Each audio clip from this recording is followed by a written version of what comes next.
What's up, Steelers fans? Welcome back to another episode of Around the Burgh. We're here with our first of the off-season episodes where we'll be discussing the Steelers' key objectives for this post-Ben Roethlisberger era. I'm your host, Mitchell Wolf, here with my co-host, Shayne Kubis. Shayne, how you doing tonight? A lot of great football this past Oh, weekend that yeah. we got to watch. So, I mean, as much as the Steelers aren't playing anymore and we should be sad about that, I'm kind of happy to watch really good football teams go out there and battle it out. So I'm not doing too bad. Yeah, I'll take great football anytime, any way I can Yeah, get it. pretty much, yeah. There's a lot of talk about, how the Steelers are kind of out of this arms race now. And, can they, quite literally an arms race? Can they get back in it? And I think that just this season is not the one for entering said arms race. No, this is the thing, right? There's this core group of quarterbacks that are emerging or have been emerging for several years in both conferences of just guys that it's so hard to beat them unless you can at least keep pace with them with your offense and your quarterback. And yet in general, that's probably what we're going to see. But a lot of these guys weren't guys that everyone was like slam dunk, they're 100% going to be some of the best players at the position. So to say that we're out of the arms race, maybe this draft, maybe not so much, but in general, there's going to be players that come along that can at least obviously help you compete against guys like that. Yeah, absolutely. I'm just saying, not this year. Yeah, and I think that's fine. Yeah. This is a year to build everything else up. So when they do acquire, said the proverbial nuclear weapon, they have the conventional arms to go with it. Yeah, the infrastructure. That back-to-back episode? No. 2 out of 3 episodes with mention of nuclear war. So yes, we're starting a trend here. Yeah, we're getting a good trend going here for sure. All right, so before we get into our kind of conceptual discussion, we're going to touch on the news and notes. So in his postseason press conference, Mike Tomlin again talked about QB mobility for the guy who's going to be replacing Ben. Yeah. I think it's very interesting, given that he's talked about it so much, given the free agent class of quarterbacks, given this draft class of quarterbacks. What is his talk about mobility? What does that say to you, Shayne? I think he's just seeing the direction the league is going, obviously, where because of having Ben for so long, and for a while, Ben, he wasn't fast by any means, but he was a player for a good stretch of his career that did make plays out of structure, create a lot of stuff by running around. Not in the same way we're seeing guys now, but still, good player doing that. And Tomlin hasn't had that aspect from Ben in a long time. And seeing the league evolve the way it has around him and knowing the stress it puts on defenses, him being a defensive coach, obviously, I think he sees the potential that brings if you can get the right guy in the system where he can be a playmaker back there and not just a guy that just delivered the football. Yeah, and I think some people might take it to mean, they're going to get a running quarterback, which is a Lamar Jackson to Kyler Murray. And then I don't think that's necessarily what it means. I think it just means a guy, who has the athletic ability to maneuver inside and outside of the pocket and extend plays as opposed to just making them with his feet. They're not going to be overhauling. Yeah, there's a balance there for sure. I do think he definitely means, more of the Herbert mobility or guys like that, that aren't necessarily big time runners. Herbert looks like Lamar Jackson he looks great against us. Yeah, we just decide not to commit anybody to him, but in general, somebody who's able to create space for themselves to make a play when the play's not there, to be able, like you said, play extension, all that good stuff, things we hear a lot. That's more what I think he's concerned with than anything else, obviously. Yeah. On the other side of the ball, he discussed the value of Terrell Edmonds, who I think he's only missed 1 game in his entire career.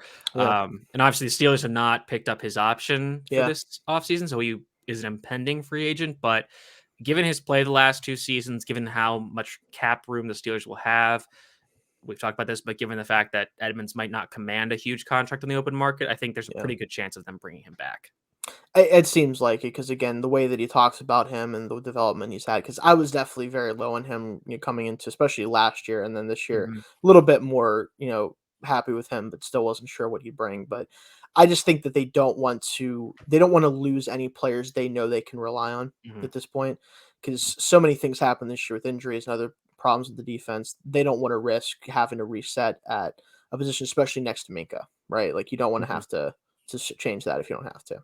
Yeah, I mean, they know that this secondary works so well together, and Edmonds is a huge part of that, especially in his, he's they are both. It's kind of weird because neither of them are exclusively slotted into one position. No, but they're not neither of them are either like completely versatile pieces that do everything.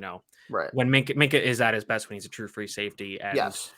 but he can do other stuff. And Edmonds is kind of the same way, where he is probably at his best in kind of that box overhang role, but he can do a lot of other stuff too. So yes, that's an important piece as well. Other news, he indicated that it seems like Matt Canada will most likely be retained. Yeah. Which at first I wasn't a huge fan of that, and I think most people were in the same camp. How about you? I mean, my problem with it is just that, like, a lot of the arguments I've heard in favor of keeping him are primarily centered around how bad the offensive roster was, and that's Mhm, definitely fair. You don't want to have to mhm. say that he can't do it with a better roster, but just the way he called plays this year and some of the Yeah. decision making when it comes to that, just it makes me feel like there's just not a likely chance that even if given the right pieces to run his offense, I just don't know if he'll be able to execute it very well in the NFL. I just don't know. It's hard The to say. way the way I'm looking at this is a kind of a I would say it's a low risk, high reward proposition, because if he still sucks next year Mhm. with kind of a revamped offensive line, a new quarterback, and kind of a just different style of offense, you can fire him probably midseason. Yeah, And if he he doesn't could. suck, Great. your offense is in a transitional phase anyways, probably with a bridge quarterback. Yeah. So you can move on from him and be like, there's no real big loss here. But if it's good, it's like, hey, that's nice, and you can keep him on and he can keep Yeah. developing. So I'm all right with it. I don't think it's gonna be a super long term thing. So No, I don't think so I'm either kind of way, fine so with it. yeah, it's not Um, this, like, thing that I'm gonna say, like, they're idiots for doing anything like yeah. that. It's more so, like, a lot of the guys, and we'll talk about this, later on as well, and as we go into the offseason more, but there's a lot of guys who are up for possible promotions as a coordinator Mhm. that I just feel like would be just better, Oh frankly, yeah, and, like, big time. that's my biggest issue mostly is more that than anything else. Yeah, you're kind of, and this is the big thing with the Steelers, is they won't Yes. make changes just to make They changes. don't, no.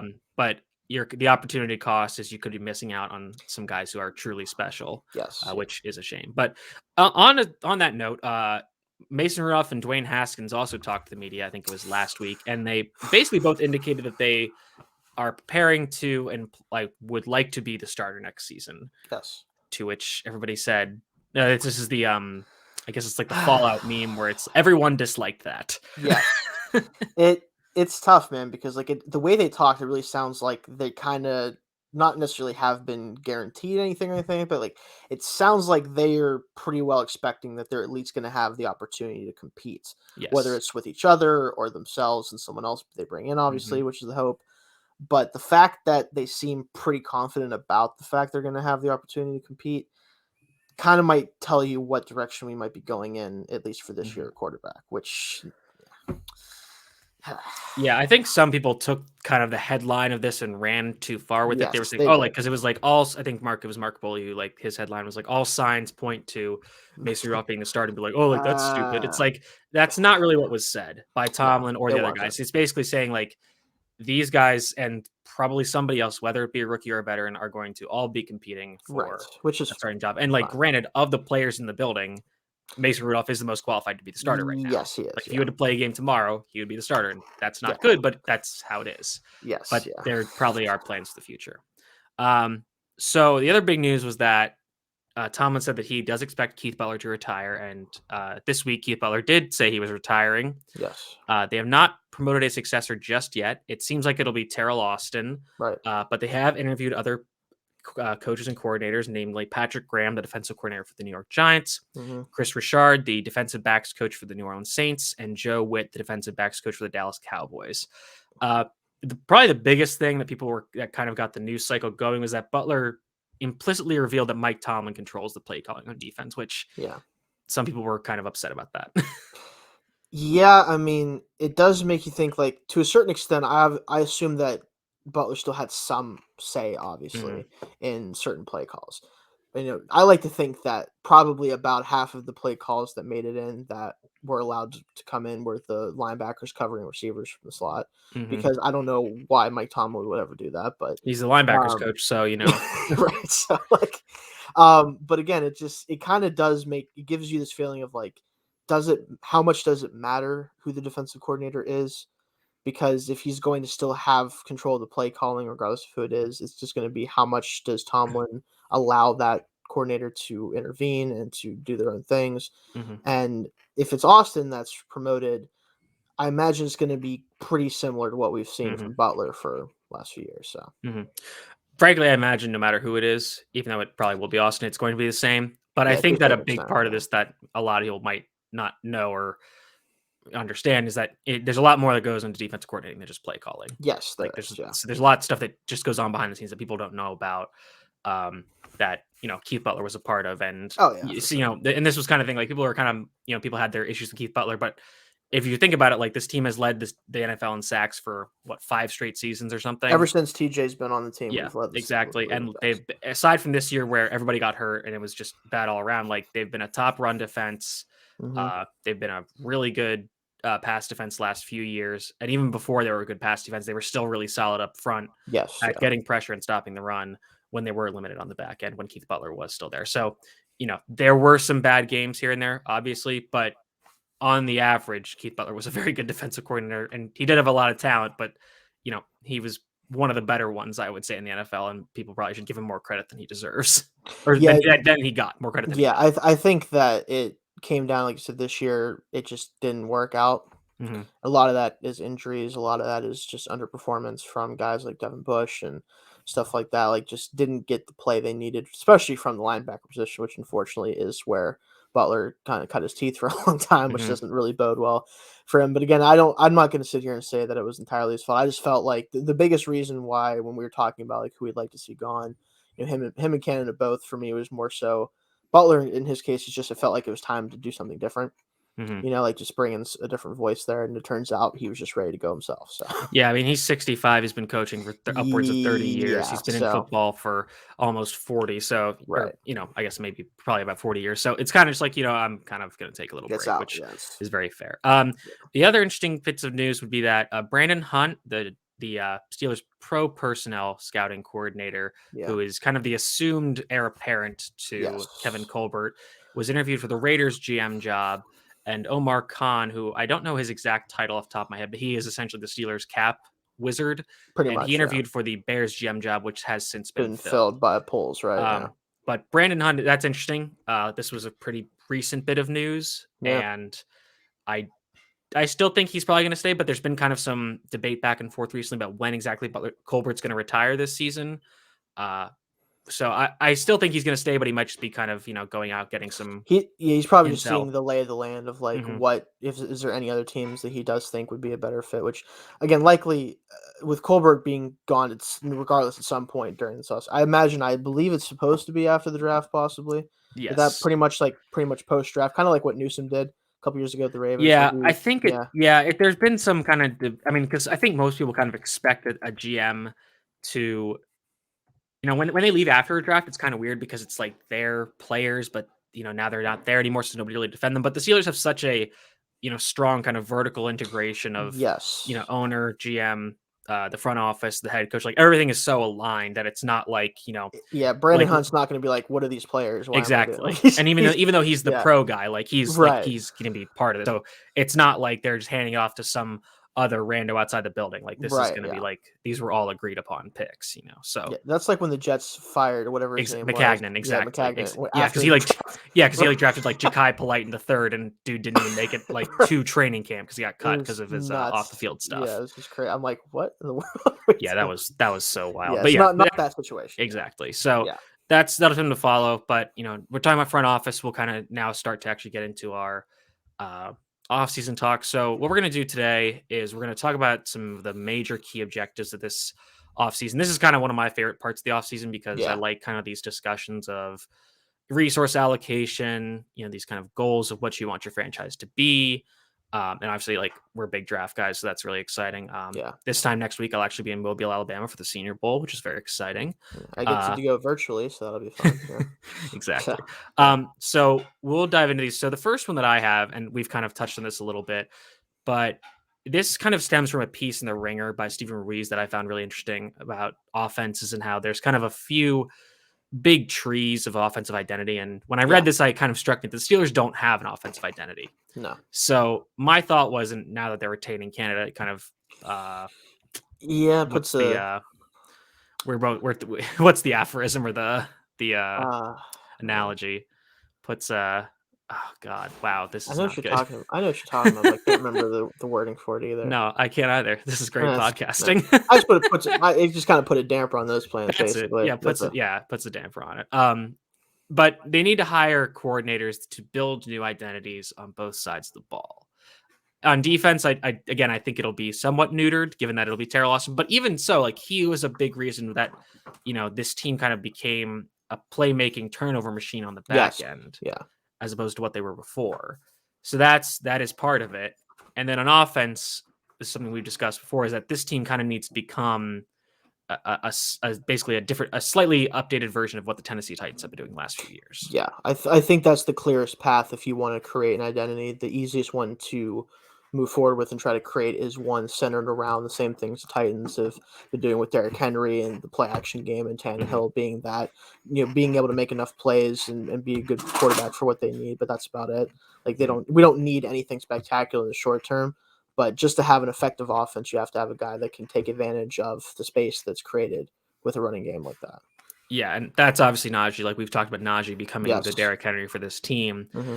And I think the comparison to the Titans is extremely apt because we saw them struggle in the playoffs this last week, but I think the idea of this kind of offense is that you can put in a mediocre to above average quarterback and you can make them look a lot better. Yes. And for a time where the Steelers will most likely not have that elite quarterback for a few years, using that offensive identity is definitely I think, like you said, like the best course of action in terms of being able to lean on a defense that is very good and has, young stars that will be able to control the other side of the ball.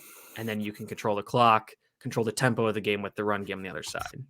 Yeah, I think that it's the best way. What we should say is it's the best way for them to stay competitive, right? Exactly. And obviously, the Steelers are not trying to not be competitive. We know that's not going to happen. They're not going to try to tank for a quarterback. Like that's just not what this organization does. So if we're not going to do that, the best thing is then to be as competitive as you possibly can be, and that would be doing that style of offense. Yeah, absolutely. And this kind of leads into this is probably the biggest goal for the entire team, and then we'll kind of get into some other ones that are a little more granular, I guess. But the next one, obviously, like quarterback is the most important position on the football field, and so the objective I have outlined is create a QB quarterback plan for the future, which is a goal in of itself, and then it feeds into the second one, but they can be somewhat mutually exclusive in that you don't need to find your long-term quarterback of the future this offseason. You just need to delineate a plan for when you are planning on finding that next long-term quarterback. And again, it does not have to be this year, and I don't really want it to be this year. Yeah, I don't either. Like that's the whole idea, right? Is there's with the way this class is looking in general, again, we don't know obviously how good these guys are going to be at this point, but we have expectations based on just what we've seen from them and the traits and all that good stuff. Like there's really no slam dunk player at the position this year by any means. There's guys who I think could have pretty long careers.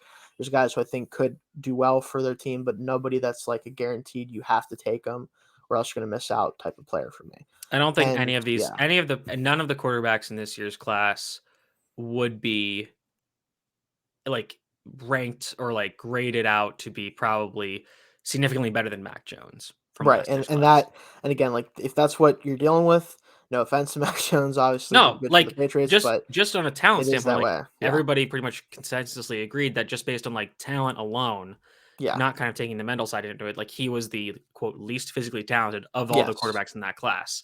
Yes. And all the quarterbacks in this class, maybe you make an argument for Corral or Howell, but I still would say like they're probably just around the same as Jones, maybe a little less. Yeah, they're the actual talent level there. So like you're taking shots on guys at that point where with the needs on this team and how much we have to rebuild the offensive line and the back end of the defense and it just doesn't make sense to allocate a lot of resources to the position this year, which is why and I've been a proponent of it, and I'm sure we'll talk about as part of this for 2022 at least. I just want them to bring in somebody that can legitimately compete and most likely beat out the guys we have on the roster right now. That's really the biggest thing for next year. Yeah, you just need somebody who's better than Mason Rudolph and Dwayne Haskins, which in theory should be pretty easy to find. In theory. But yeah, with regards to this class, like all of those guys, I think would significantly benefit from sitting behind a veteran Yes. for at least one season and, learning about the game. Or, and this is probably more in the case maybe a Kenny Pickett, Yeah. where you need to have a very strong infrastructure around them Yes, so exactly. they can play and succeed immediately, which Steelers, as the roster is currently constructed, is not that right now in terms of No. offensive line and playmake and like offensive weapons to some extent. Yeah. Given that Pickett is not the most, great, he's a good athlete for a quarterback, but he's not, Yes. the kind that's going to be able to. I honestly, I think of him similar to the way I think of Joe Burrow, just a watered down version. Yeah, he's not this uber athlete, but he's athletic enough. Mm-hmm. He has enough physical traits, just about everything, where you're not worried about him not being able to Yeah, do things. yeah, It's how much can he elevate the people around him with his physical traits, and I don't yeah. think it's enough unless you have, like you said, a really strong supporting cast around him. And you can, and like Joe Burrow is kind of an outlier in his Yes, like he is. in terms of his accuracy and his Yes. toughness. And like Kenny Pickett is a very tough player, but he is not up until this year was not that consistently accurate. And Burrow's accuracy is still a pretty big outlier. And also he has the rookie of the year, who's also an all-pro wide receiver, and then two, probably Pro Bowl talents wide receiver, whereas Steelers Yeah. have one Pro Bowl kind of wide receiver who has It's fits of badness as a right. receiver. Exactly. It's just a whole different situation. Again, he's not even really at all the same caliber prospect as Burrows anyway. Yeah. So like, it's just asking him to come into really most teams that could probably use a quarterback. Obviously, the reason they need them is because they're not that great. Mm-hmm. It's hard. It's going to be hard for him to come in anywhere and be, even what Jones did for the Patriots is hard to do Yeah. as a rookie. Like, it's going to be hard for him to really do that. So yeah. So again, identify a plan for the next maybe 5 years. Say like this year we're gonna sign somebody, they're gonna kind of do their own thing, and then maybe next year we'll look at the draft, or 2 years down the road, or whatever. right. But you don't have to find the guy right now, because there is no guy out there right now that is going to elevate this team as No. currently constructed to being a threat in the playoffs. So it's you're light tanking. You're not fully tanking. But yeah, you don't have to go out there and shove a bunch of resources Yeah. just to try to fill that spot for this year and into the future. It's just not necessary. Right. And this is what we'll get into next. And basically, you want to allocate your resources to kind of build the foundation around the quarterback. And Yes. that starts with the offensive line. And that's, getting a new center, finding a new right tackle, and finding a new guard. And I say guard because I think Kevin Dotson can still be an effective starter. Yeah. I'd be interested about kicking him to right guard because he actually spent his entire college career right guard. Yeah, that's the thing is guard in general is really our biggest thing, right? Is we need someone else to play guard. It doesn't necessarily matter that much what side it is, because again, I think Dotson could stay at left guard, but playing him at right guard would be great too, just because he says his best experience.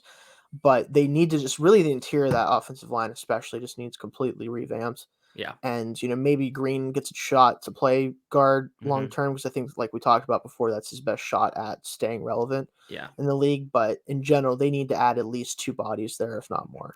Yeah, an offensive line of Dan Moore, Kevin Dotson, J.C. Hassenauer, Kendrick Green, and Zach Banner is not acceptable. No, we can't go into 2022 without at least 2 to 3 additional players that are expected to start. Yeah, and that can come in free agency and the draft. And the good news is the Steelers have been more willing to spend in free agency in recent years. I think they've kind of recognized how the league has shifted into that is a bigger part of necessary team building. They are still more reliant on the draft, but finding that one big piece that can kind of, it's a little proverbial last piece of the puzzle where you have everything else, and this guy can really unlock everything for that unit. So if you draft a center, draft a right tackle, I think I'm not sure if we talked about this on the pod, but draft Tyler Linderbaum at center, draft Daniel Falele at right tackle, sign a Brandon Scherf and Austin Corbett, plug him in one of those guard spots, plug Dotson on the other guard spot, and you've got a fully new offensive line that is probably gonna be able to certainly be able to do better than it was this year. Yeah, again, that's the biggest thing that, like, I will know if I'm confident about the direction of this team after the first few days of free agency or so, when a lot of the bigger name offensive linemen are likely to go off the board, if we come away with one of them. Yeah. If we do, that tells me that their head's in the right place and that they are trying to build from there. If they don't, and it's because they didn't try that hard to do it, then I'm going to sit here and be like, what do you think is going to happen next year with this offense? Like, it doesn't matter who you bring in at quarterback or adding to the playmakers. If this offensive line is not revamped hard, it's not going to be much better. It just isn't. Like, so. Absolutely. And then this is our next key is kind of shoring up the corners and defensive interior because especially defensive interior, because I saw something today that apparently Stephon Tuitt's house is under contract to be sold. So I'm not sure what that means for him, given that he's under contract for a good amount of time.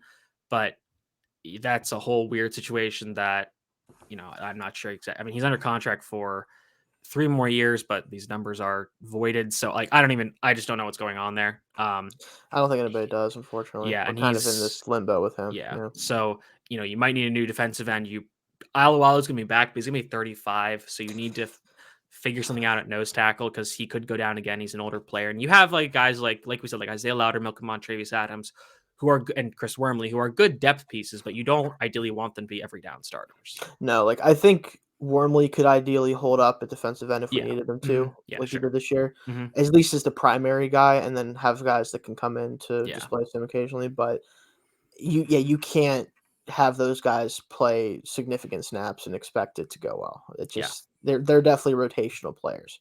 And then inside linebacker is a little bit tricky because obviously like you're kind of hoping Bush comes back better next year. Yeah. Joe Schobert's contract is, not great for this team. And he was a pretty poor performer for most of the season. So they're probably not big fans of that. Robert Spillane is what he is. we know exactly what he's going to do. And, Buddy Johnson had some snaps here and there. So, maybe you expect him to take a bigger role this year now that he's kind of acclimated to the speed of the game. But at the end of that might be a goal for like next year is, you kind of evaluate what you have and you're like, all right, was Devin Bush better? Can Buddy Johnson be a piece in this defense, or do we need to go out and get somebody else? Yeah, for sure. Which I'd like to see them at least, especially if they don't bring in any like either higher draft picks or someone else a linebacker. I'd like to see Johnson get a chance to play because we do want to see. They need to know like, is he going to actually have a chance to be a contributor on defense full time, or is he just a special teamer? Yeah, I would probably prefer not to spend money at linebacker when you have so much more pressing concerns. Yeah, exactly. So I think, investing a mid-round pick to that position would be fine. Yeah, that's fine, yeah. Because the free agent crop is not that great. No, it's not. A lot of older players are like kind of, those rotational dudes. So not something I'd want to invest money in. And then corners, we mentioned Joe Hayden's contract is up. He's an older corner. So if they, that contract negotiation is going to be a little odd given that you don't want to pay a 32, 33-year-old corner a lot of money, especially when he doesn't really trade in speed to begin with. You need to re-sign Akella Witherspoon like we talked about. Yeah, for sure. But then after that, you've got guys like James Pierre and Justin Lane who are unproven or proven to be not NFL caliber players. So you need to go out and find some new bodies there. Yeah, like all I'll say with that is I would be surprised if our first draft pick is not a offensive lineman or a defensive back. That's kind of where I'm at with it. Like if it's not one of those two, I would say I will be floored if their highest price free agent or their first round pick is neither of those. Yeah, exactly. It's got to be a combination of those two guys at the top of either the draft board or your free agent wish list. It's got to be one of those two. And exactly. There's guys to be had at those both those positions at both of those spots, whether it's free agency or the draft, which is why it's so important that they can't not come away with guys in that spot. Yeah. And then our last one is acquiring some new role players. And I have on offense, but I think on defense you could make that argument too. But the biggest one for that is like a wide receiver 3 and a backup running back because, you need to find somebody that can consistently give Najee some rest. And yes, exactly. I think that would have been great if it could have been Anthony McFarland. I'm not sure that he's going to make it to the roster next season. I don't really want wide receiver 3 to be Ray McLeod, to be honest. No, I mean, like we talked about him a lot in our last show, but and I did especially too, but he filled in that role for us and he did his best, but it wasn't in a way that's like, man, we have to keep him as the wide receiver 3. Like he's best served as a role player, like even a less of a role player on offense if he does get any role, and it's Mhm. all, and then it's a special teamer, obviously. So Yeah, and there is talk they could bring Juju back. It seems like he would yes, want a long-term deal. Now that the cap is a little more friendly, yeah, I that is a possibility. yeah, Um, I'm not. That's kind of weird because his most effective point was a while ago. It was pre-injury when it's in a completely different offense than what's yes, going on now. So yeah, it's kind of hard to project how that works out. So I don't yeah, really know what they're gonna do there. I wouldn't say no to another tight end. Gentry had some nice plays, but I think yeah. He even did. having him at a consistent tight end too might be a little much for him.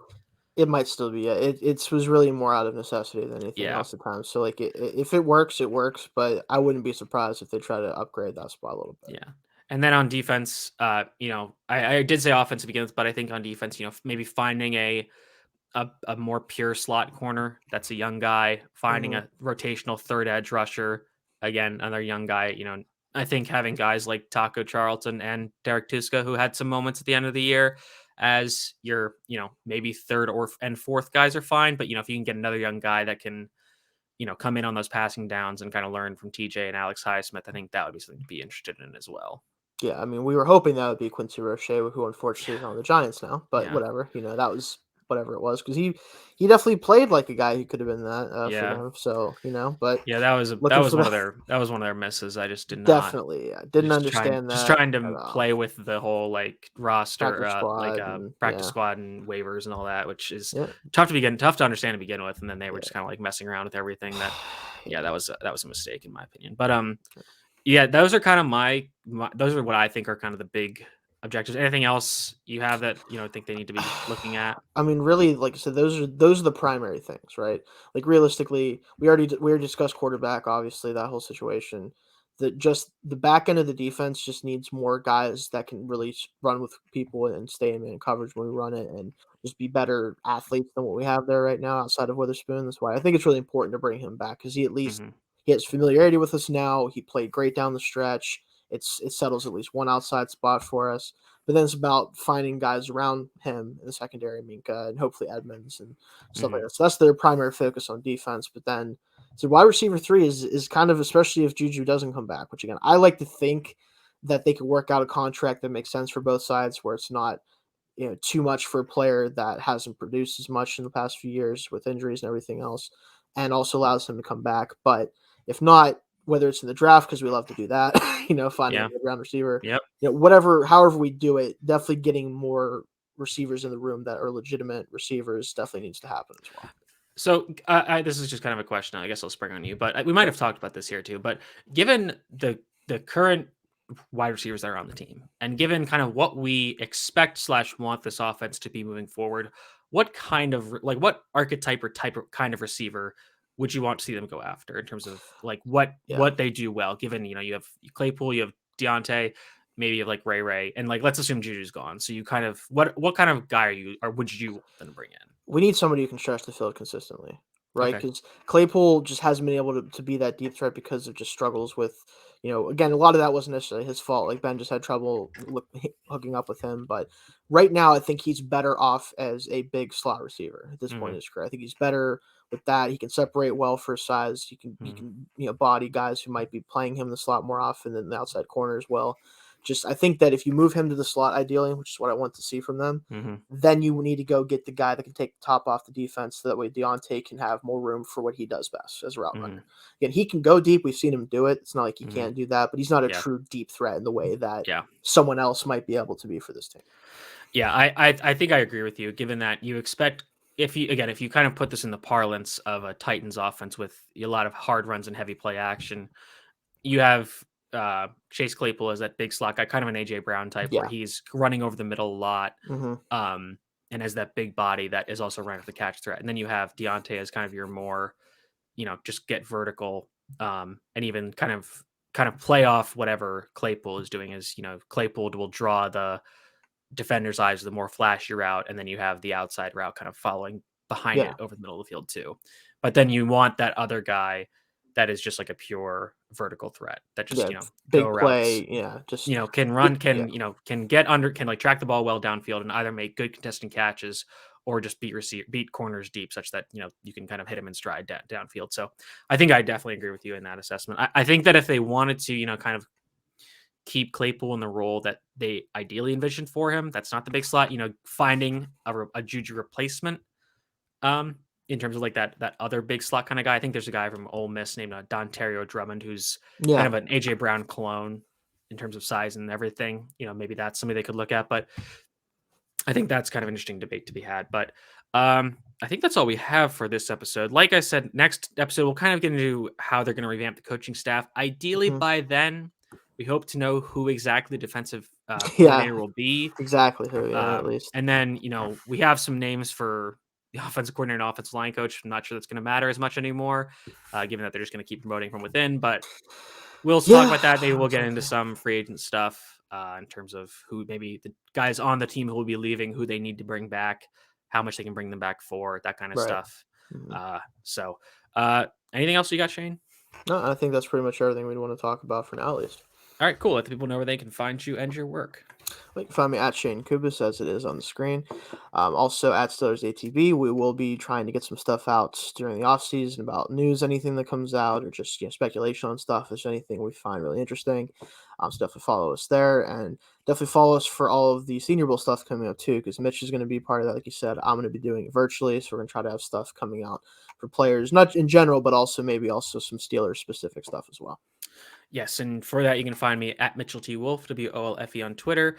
I just posted my watch list for the American team at the Senior Bowl, and then which is the Lions squad. It annoys me the way they do these names because they put the AFC teams with the national. American. It's annoying. But anyways, weird, so then my national team preview will be out later this week. And I think I'm gonna kind of try to do the discussion that we had today and it'll be part of a series of articles, but that'll be coming probably after the Senior Bowl once that is all kind of calmed down. But keep an eye out on my Twitter for that at aroundtheblock.net.